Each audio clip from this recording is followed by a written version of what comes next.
Everybody knows Austria. It's one of Europe's most famous countries. That being said, when hearing about Austria, two things come to mind: Vienna and the Alps. But this country hides a lot more than that. Today we continue our journey through the Austrian states and we'll take a look at Carinthia. Hello and welcome to 7 Facts. Carinthia, or Kärnten, is a constituent state of the Austrian Federation.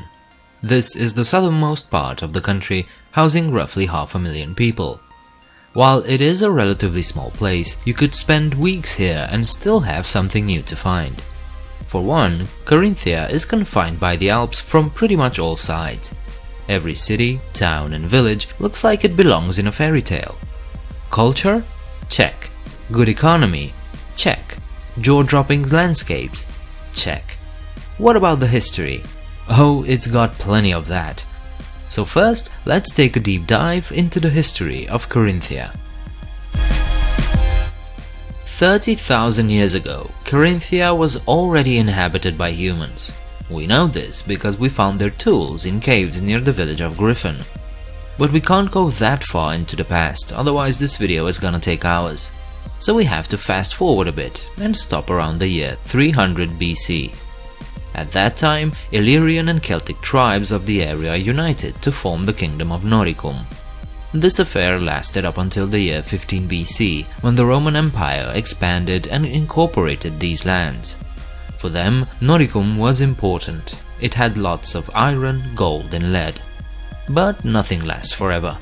The Romans split into East and West, and by the 5th century AD the western portion was far from what it used to be.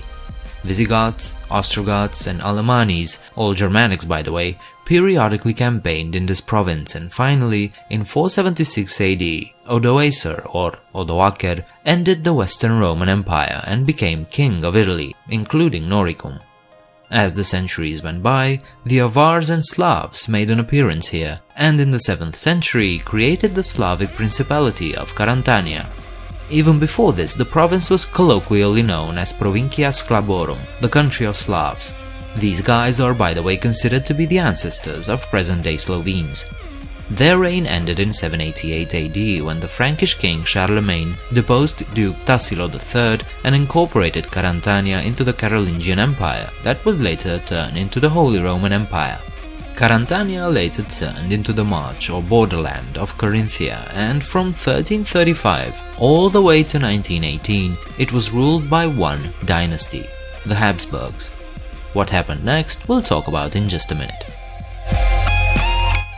Before we continue with the history lesson, I want to talk a bit about the capital of Carinthia. That is the city of Klagenfurt am Wörthersee, or just Klagenfurt. Legend has it that the city was founded on the site where a lindworm, sort of a wingless dragon, was defeated.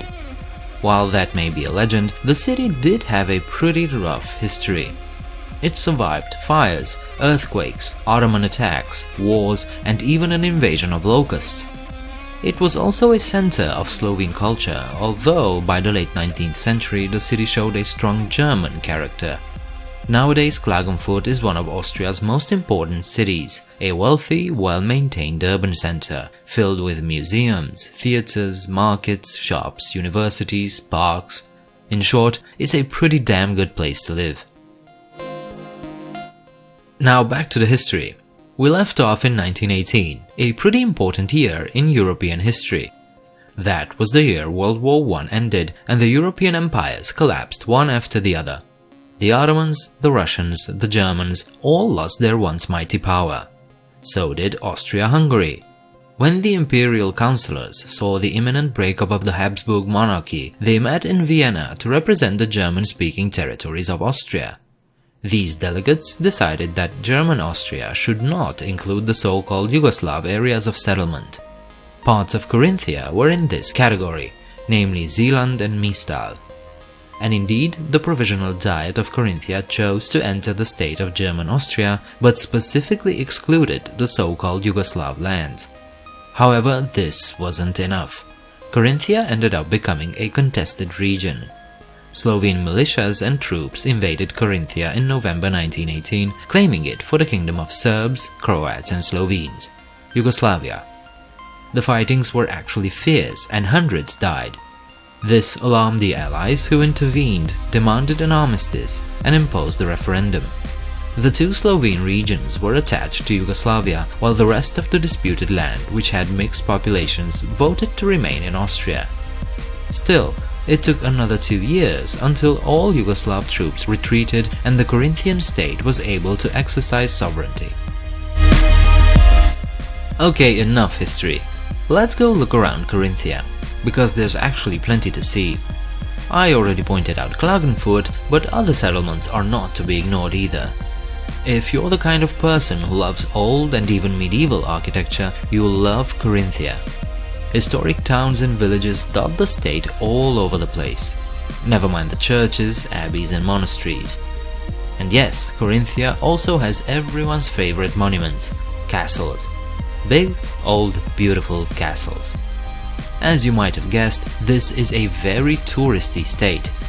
Every year, over 12 million people visit Carinthia. Well, at least that was the case in pre-pandemic times. Think we're done? No, not by a long shot. Because as I said, Carinthia also has mountains. Skiing, snowboarding, cross-country skiing, mountain hiking. If these are the activities that attract you the most, you won't be disappointed in Carinthia.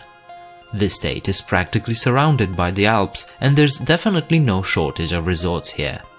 The highest mountain peak in Austria, the Großglockner, can also be found here, reigning at an altitude of 3,798 meters. Oh, and let's not forget the countless lakes and ponds surrounded by spas and resorts, so add swimming, bathing and fishing to your list of activities. Lastly, let's talk a bit about the boring stuff, politics. Carinthia is a state in its own right, but is superseded by the federal authorities. The state has its own parliament, the Landtag, but only deals with matters not explicitly allotted to federal level.